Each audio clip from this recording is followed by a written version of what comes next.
गणेश जी को नमन करके मेरी कुलदेवता श्री तुलजा भवानी और मेरे सद्गुरु श्री साईं बाबा को नमन और स्मरण करके आज के वीडियो की हम शुरुआत करते हैं। आज के वीडियो का विषय है 27 नंबर का वैधृति योग। इससे पहले हमने जानकारी जिस योग की ली थी 27 योगों में से वो एक योग, उसका नाम है धृति योग। और इस योग की जिसकी जानकारी अभी हम ले रहे हैं उसका नाम है वैधृति योग। धृति और वैधृति, इसमें अंतर यह है कि धृति मतलब धैर्य, करेज, और वैधृति मतलब किसी वैशिष्ट्यपूर्ण बात के लिए वैशिष्ट्यपूर्ण धैर्य वृत्ति, धैर्य मन में रखना विशेष बात के लिए। जाहिर सी बात है, हम ये कह सकते हैं कि आपके हाथों से कोई विशेष काम होने वाला है, आपके जीवन में आप कोई विशेष काम करने वाले हो, तो उसके लिए शायद थोड़ी सी कठिनाइयाँ, थोड़ा सा धीरज आप बनाए रखें। इस वीडियो में हम कुछ इम्पॉर्टेंट बातें इस योग के बारे में कहेंगे। और सबसे पहले मैंने आपको कहा है कि आपके हाथों से अगर कोई विशेष काम होने वाला है तो आपको उसके लिए धीरज, करेज, धैर्य बनाए रखना है। वैधृति योग, इस योग की देवता है ऋषि कश्यप और उनकी पत्नी दिति। दिति जिन्होंने दैत्य को जन्म दिया है, उनकी दो पत्नियां थी, आदिति और दिति। आदिति ने जन्म दिया है वो है देवलोक, देवगण, और दिति ने जिन्हें जन्म दिया है वो है दैत्य लोक। दैत्य अलग है, राक्षस अलग है। तो दैत्य की माता कह सकते। किसी किसी जगह पे ये लिखा गया है कि वैधृति योग की देवता है देवी दिति, जो कि राक्षसों की माता है। लेकिन अभी हमने जानकारी ली कि राक्षसों की माता नहीं है, वो है दैत्य की माता। और इसमें कोई घबराने वाली बात नहीं है और ये कोई बुरी देवता नहीं है। सबसे बड़ी बात यह है कि इस योग की देवता है ना कि सिर्फ दिति, काश्यप ऋषि भी इसकी देवता है। आगे बढ़ते हैं।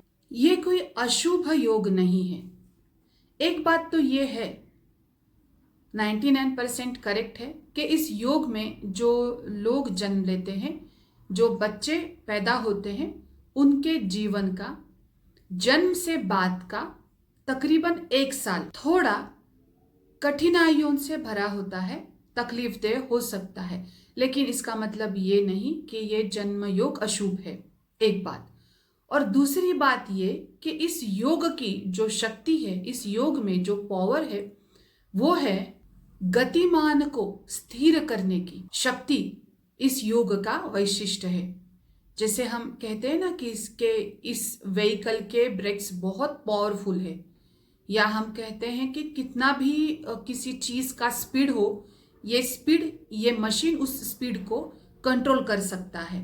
तो वो जो कंट्रोलिंग की पावर है वो इस जन्म योग की भी पावर है। इस योग में जन्म लेने वाले बच्चों का जन्म से लेके तकरीबन 1 साल तकलीफदेह होता है, तो वो उनके लिए प्रॉब्लमेटिक होता है, ना कि उनके घर वालों के लिए।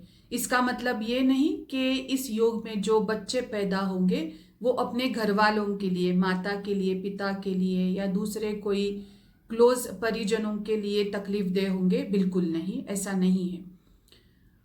और उससे जुड़ी और एक बात यह है कि घर का माहौल जिस प्रकार से है, जिस घर में ये बच्चे पैदा होते हैं या जिस परिवार से इनका जन्म होता है, उस परिवार की स्थिति कैसी है, वो लोग कितने संस्कारी हैं या नहीं हैं, उनके घर में रीति रिवाज कैसे हैं, उनका चाल चलन कैसा है, वो लोग कहाँ पे रहते हैं, वहाँ की उपस्थिति, वहाँ का अवेलेबिलिटी वहाँ की क्या है, ऐसी बहुत बहुत सारी बातों से इस योग में जन्मे हुए बच्चों का जन्म से लेके 1 साल कैसे जाएगा ये तय होता है। अगर घर की स्थिति, घर वालों की स्थिति अच्छी है तो बच्चों का प्रॉब्लम कम रहेगा। अगर घर में पहले से ही कोई प्रॉब्लम है, घर वालों की, परिजनों की स्थिति ठीक नहीं है, माता पिता की स्थिति ठीक नहीं है और इस योग में कोई बच्चा पैदा हुआ है तो उसकी तकलीफ कंपैरेटिवली बढ़ जाएगी। तो ठीक से जान लीजिए, जो मैंने अभी कहा ये इंपॉर्टेंट बात है। ये मैंने सबसे पहले बताई क्योंकि इस योग से जुड़ी जो कुछ भी गलतफहमी है कि ये योग अशुभ है, इसमें जन्मे हुए बच्चों का जन्म तकलीफदेह होता है, वगैरह वगैरह बहुत सी बातें हैं। तो ये जो अभी तक मैंने बात बताई वो सभी गलतफहमियों को दूर करेगी। आगे बढ़ते हैं। इस योग में जन्मे हुए लोग बहादुर होते हैं, साहसी होते हैं, झगड़ालू बिल्कुल नहीं होते। इनमें बचपन से ही साहस भले ही हो, वीरता भी हो, ये किसी से डरते नहीं, लेकिन फिर भी ये झगड़ा संघर्ष से दूर रहते हैं। इनका स्वभाव शांतिपूर्ण होता है और सौंदर्य की तरफ, सुंदरता, संपन्नता, इसके ओर ये लोग बहुत आकृष्ट होते हैं। इन लोगों का स्वभाव होता है कि ये अपनी बात प्रकट नहीं करते, मन में रखते हैं। ये सोचते हैं कि पहले मैं कृति करूं, आचरण में लाऊं, करके दिखाऊं, उसके बाद मैं सबसे कहूंगा। या फिर ये ऐसे भी सोचते हैं कि सबसे कहने की जरूरत क्या है, अब तो मैंने ये कर दिखाया, अभी सबको पता चलेगा कि मेरे मन में, मेरे दिल में क्या है, मेरी इच्छा क्या थी। अगर किसी को ये दिल से चाहते हैं, दिल से सम्मान कर, तो ही ये लोग अपनी दिल की बात उसके सामने प्रकट करेंगे। इनमें अच्छाई और बुराई दोनों गुण होते। अच्छे गुणों को उजागर करने से पहले हमें प्रयास करना चाहिए कि हम अपने बुरे गुणों को सोचे, समझे, दूर करें। अगर हमने अपने बुरे गुणों को दूर किया तो अच्छे गुण अपने आप उजागर हो जाएंगे। इसके लिए हमें हमारे जो पसंदीदा भगवान है उनकी सहायता लेनी है, उनके संरक्षण में जाना है, डेली उनकी पूजा पाठ करनी है, जाप करना है और अच्छे लोगों के भी संगत में रहना है। ऋषि काश्यप ये है बुद्धि के देवता और देवी दिति ये है शक्ति, साहस की देवता। इस वजह से आपके अंदर साहस तो बिल्कुल है। मैं और एक सलाह आपको दूंगी कि आप अपनी शिक्षा पूरी लें, अपना कला कौशल्य, अपना स्किल आप बनाए रखें, ना खोए। अपनी शिक्षा और अपना स्किल दोनों का विचार करके, सोच समझ के, आपकी जिस क्षेत्र में रुचि हो उसी क्षेत्र में आप अपना काम करें, तभी आपको इस योग का पूरा लाभ होगा। कुछ और सलाह मैं इस योग में जन्मे हुए लोगों को दूंगी। सलाह सुन के आपको लगेगा कि मैंने ऐसा क्यों कहा है, लेकिन जिस तरह से इनका व्यक्तित्व है और इनके जीवन में जो कठिनाइयाँ आने वाली है, वो कठिनाइयाँ कहने के बजाय मैं ये कहूँगी कि उसका जो सॉल्यूशन है, जो समाधान है, उसके बारे में वो सलाह मैं आपको दूंगी, ताकि वो सलाह आप ध्यान में रखें। कठिनाइयाँ क्या आएंगी, समस्या क्या होगी, दिक्कत क्या होगी, इसके बारे में सोचने के बजाय उसका जो सॉल्यूशन है, जो छोटे छोटे रोजमर्रा के जीवन के जो बातें हैं वो मैं आपको बताऊंगी। इसका डायरेक्टली संबंध आपके समस्या से जुड़ा रहेगा। पहली सलाह, रोज नहाएं, अच्छे से साफ सुथरे कपड़े पहन के भगवान का स्तोत्र मंत्र जाप किया और आप घर से आपको निकलना चाहिए आपके काम के लिए। आप स्टूडेंट हो तो पढ़ाई के लिए, अगर आप पढ़ाई कंप्लीट कर चुके हो तो किसी ना किसी काम को ढूंढ के आपको ऐसा एक भी दिन गुजारना नहीं है कि आप काम के बिना बैठे रहे। रोज के काम करें, वक्त पे काम पूरा करें, मन से, दिल से, अच्छे तरीके से काम पूरा करें। आप सिर्फ पैसों के बारे में सोच के काम ना करें। ये बात आपके लिए सक्सेस का पहला स्विच ऑन रहेगा। उसके बाद आगे के जीवन के लिए सलाह, मन की बात हर किसी से प्रकट ना करें। जैसा मैंने कहा, आपका स्वभाव भी नहीं है ऐसा, और अगर कुछ समस्याएं हो, अगर कुछ दिक्कत हो तो दिल करता है कि किसी से बात करो, लेकिन जो आपका मूल स्वभाव है वो आपको बनाए रखना है और आपको हर किसी से अपने दिल की बात या बिना सोचे समझे किसी से अपने दिल की बात नहीं प्रकट करनी है। तीसरी सलाह, तीसरा पॉइंट जो आपको सक्सेस की ओर रखेगा, जिम्मेदारियां ले। जो आपकी इच्छा है उसके लिए आपको जिम्मेदारी उठानी चाहिए। आप जीवन में साहसी हैं, आपके पास अच्छे से धैर्य है और बुद्धि भी है, तो आपको जिम्मेदारी लेनी चाहिए। अपने हाथ का जो काम है वो अच्छे तरीके से जैसे शुरू किया है उसी तरीके से पूर्ण कंप्लीट करें। ऐसे ना करें कि शुरू में अच्छे से किया, धीरे धीरे इंटरेस्ट कम होने लगा और बीच में छोड़ दिया या जैसे के तैसे कर दिया। ऐसे ना करें। ये थी कॉमन बात इस योग में जन्मे हुए लोगों के बारे में। मैं हमेशा कहती हूं कि बस एक योग में जन्मना या बस एक योग के परिणाम से हमारा जीवन नहीं होता। ये भी महत्व है कि हमने उस योग में जन्म लिया है तो उस वक्त हमारी जन्म कुंडली में कौन से ग्रहों की स्थिति किस तरह से है, उससे भी इफेक्ट होता है। हम उसी के बारे में अभी आगे देखेंगे। अगर आपने वैधृति योग में जन्म लिया है और आपकी कुंडली में सूर्य या चंद्र, गुरु या शुक्र, इनमें से कोई ग्रह, एक या दो या सारे क्रिटिकल स्थिति में है, तो इसका बहुत दूषित प्रभाव आपके जीवन में, आपके विचारों में और साइमल्टेनियसली आपके व्यक्तित्व में हो सकता है, होगा। इन लोगों का स्वभाव या कृति अनप्रेडिक्टेबल होती है। इनके जीवन का तरीका कुछ अलग होता है। अगर किसी से दूर रहना इनको पड़े तो ये उससे झगड़ा करेंगे, बहस करेंगे और फिर दूर हो जाएंगे। मन में स्थिति ये होती है कि वो उस इंसान से प्यार करते हैं, उसका विरह वो सहन नहीं पाते, तकलीफ होती है। तो उस स्थिति में नॉर्मली क्या करना चाहिए, हमें आगे बढ़ के रिलेशन ठीक करके मेंटेन करके फिर दूर होना चाहिए। अगर हमारे हाथ में रिश्ता बनाए रखना नहीं है, दूर होने की संभावना ज़्यादा है, बिछड़ना ही लिखा है, तो हम प्यार से रहेंगे, प्यार से रिलेशन मेंटेन करेंगे या फिर अच्छे से फेयरवेल देंगे, बाय बाय करेंगे और रिलेशन खत्म करेंगे। लेकिन इन लोगों की स्थिति बहुत उल्टी हो जाती है।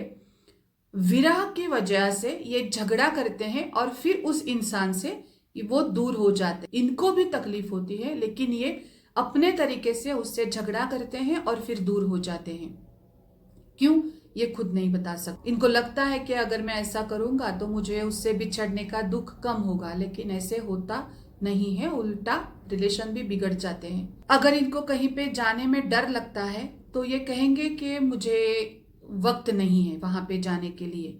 ये ऐसा नहीं कहेंगे कि मुझे डर लग। अगर किसी से मिलने में इनको दिक्कत है, वक्त नहीं है या कोई दूसरी बात है, मिलना पसंद नहीं है, तो ये बस ऐसा नहीं कहेंगे कि मुझे पसंद नहीं है, उल्टा वो कहेंगे कि वो इंसान अच्छा नहीं है, वो इंसान बुरा है। ऐसे नहीं कहना चाहिए।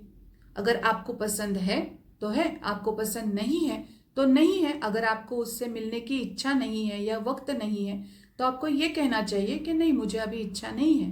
लेकिन ये नहीं कहना चाहिए कि वो इंसान अच्छा नहीं है।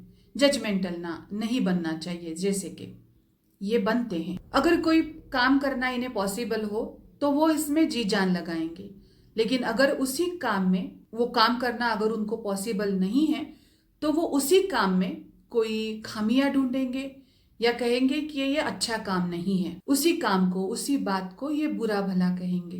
देखिए कि ये इफेक्ट सिर्फ वैधृति योग में जन्मे हुए सारे लोगों का नहीं है, ये उन्हीं लोगों के बारे में है जो वैधृति योग में जन्मे हैं और उनके कुंडली में सूर्य या चंद्र या गुरु या शुक्र, इन चारों में से कोई एक या दो तीन सभी ग्रह तकलीफ में हैं। उनके बारे में ये इफेक्ट है जो मैं बता रही हूँ। सभी वैधृति योग में जन्मे हुए लोग ऐसे नहीं हैं। अगर ग्रह की स्थिति ऐसी है तो जनन शांति करना अच्छा रहेगा। ये एक विलक्षण जन्म योग है और जरूरी नहीं कि हर इंसान की जनन शांति करनी आवश्यक है। सिर्फ ये 4 ग्रहों की स्थिति खराब है तो ही जनन शांति करना आवश्यक रहेगा। और साथ ही आपने इस योग में जन्म लिया है तो अगर आपने जनन शांति ना की तो हो सकता है कि आपको अपने क्लोज रिलेशन के जो लोग हैं या बच्चों में जो माता पिता है उनसे दूर रहना पड़े, बिछड़ना पड़े, या ऐसे भी हो सकता है कि उसके बाद इन बच्चों की, इस योग में जन्मे हुए बच्चों की आरोग्य की समस्याएं बढ़ जाए। इसका मतलब ये नहीं कि बहुत बुरा ही होगा, लेकिन कुछ ना कुछ तो क्रिटिकल सिचुएशन इनके जीवन में आ सकती है। और वैसे भी इस योग में जन्मे हुए बच्चों का जन्म से लेके 1 साल बहुत खराब हो सकता है। तो अगर आपने इस योग में जन्म लिया है तो आपको अच्छे ज्योतिषी से सलाह लेना, एक बार तो कुंडली दिखाना आवश्यक। इस योग में जो लोग जन्मे हैं उन 100 में से 90 लोगों को अपने जीवन में माता या पिता का सुख मिलना कम हो जाता है। एग्जैक्टली किसके बारे में होगा ये, तो उनके जो माँ या पिता है उनकी कुंडली देख के ही ये कहा जा सकता है कि माता के बारे में समस्या होगी या पिता के बारे में, लेकिन होगा। साथ ही ऐसा नहीं, फिर से मैं बहुत बताऊंगी कि ऐसा नहीं कि बहुत बुरा होगा। ऐसे भी हो सकता है कि इनका जन्म हुआ और उसके बाद इनके पिता की कहीं दूसरी जगह पे उनका डिपार्टमेंट चेंज हो गया, सक्सेस मिला, तरक्की बढ़ गई, कारोबार बढ़ गया, तो इनके पिता इनसे दूर रहने लगे कामकाज के वजह से। मतलब तरक्की से भी ये सुख मिलना कम हो सकता है।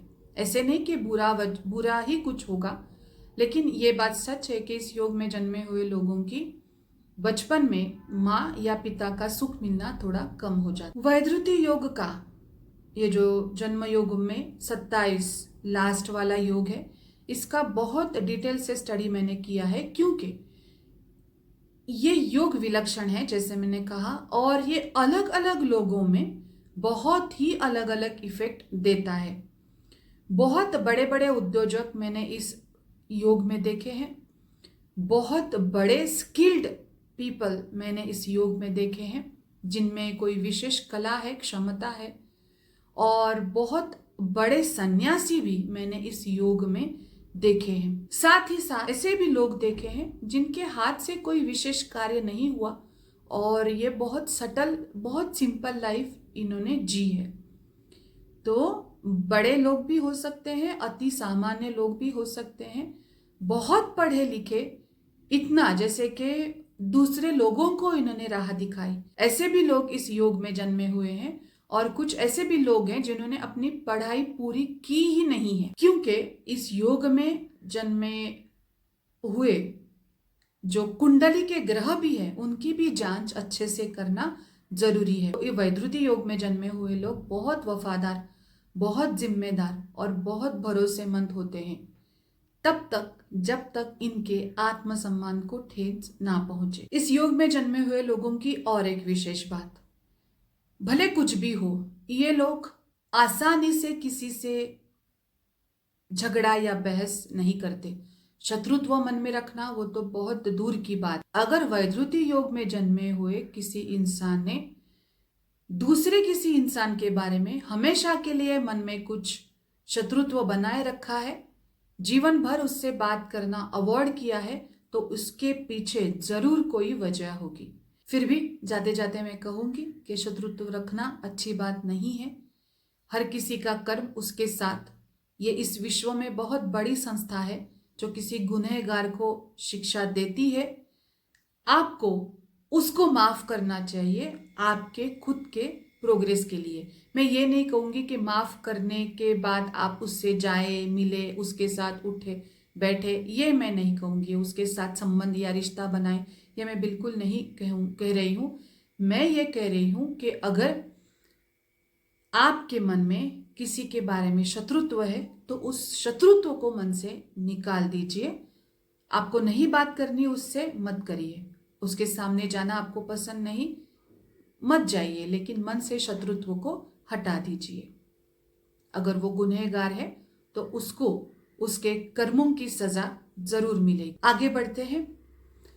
थोड़ी देर पहले मैंने ये कहा कि ये लोग जी जान से काम करते हैं, जो काम इनको पॉसिबल लगते हैं। लेकिन अगर आपके कुंडली में, आपने वैधृति योग में जन्म लिया है और आपकी कुंडली में गुरु की स्थिति ठीक नहीं है, तो ऐसे काम भी जो आपको पॉसिबल है, आप उसके बारे में जानकारी रखते हैं, आप उसके स्किल्ड हैं, या ऐसे कहेंगे कि आप वो काम करना भली भांति से जानते हैं, फिर भी ऐसे काम भी आपके हाथों से नहीं होंगे। इसके पीछे समस्या रहेगी कि आपके कुंडली में गुरु की स्थिति ना ही हो, तो अच्छी नहीं हो। तो इसके लिए आपको किसी अच्छे मार्गदर्शक की सलाह लेना जरूर चाहिए। वैधृति योग में जन्मे हुए इंसान को प्रयास करना चाहिए कि उसका व्यक्तित्व एक सुलझा हुआ इंसान ऐसा प्रतीत हो। समाज में दुर्गुण हटाने चाहिए, लेकिन एग्जैक्टली मतलब क्या करना चाहिए, ये तो वो समस्या जो रहेगी। बार बार लोग ऐसे पूछते हैं कि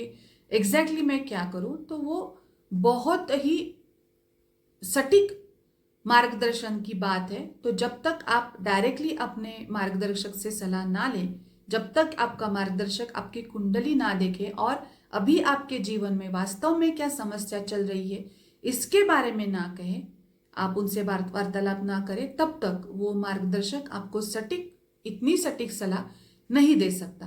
फिर भी ये पॉइंट आप ध्यान में रखिए कि आपको आपका व्यक्तित्व सुलझे हुए इंसान की तरह समाज में प्रस्तुत करने का प्रयास आपको करना चाहिए। इस योग में जन्मे हुए लोगों के जीवन पे उनके जन्म कुंडली के ग्रह भी बहुत प्रभाव रखते हैं। इसीलिए चाहे पढ़ाई हो, चाहे शिक्षा हो, चाहे कोई प्रॉपर स्किल करना हो, काम, जीवन साथी ढूंढना हो, शादी करनी हो, बच्चों को जन्म देना हो, कारोबार या बिजनेस की स्थिति हो, वैधृति योग में जन्मे हुए इंसान नौकरी भी कर सकते हैं या किसी खुद के कारोबार में भी जा सकते हैं। तो कोई भी बात हो, आपको सलाह लेके, दिल की सुन के आगे बढ़ना चाहिए। अभी तक जो जो बातें मैंने आपको बताई, उन बातों को अगर आप अपने जीवन में सम्मिलित करेंगे तो आपका जीवन बहुत ही सीधा और सरल रहेगा। भले ही इन लोगों को अपने जीवन में बचपन में माँ या पिता का प्यार ना मिला हो या कम मिला हो, ये खुद अपने जीवन में आगे जाके बहुत अच्छे पेरेंट्स बनते हैं। भले ही बाकी लोगों को ये सुलझे हुए इंसान लगे या ना लगे, प्रिडिक्टेबल लगे या अनप्रिडिक्टेबल इंसान लगे, अपने बच्चों के साथ इनका रिलेशन हमेशा बहुत अच्छा होता है। इनके बच्चे इनसे बहुत जुड़े हुए होते हैं, प्यार करते हैं।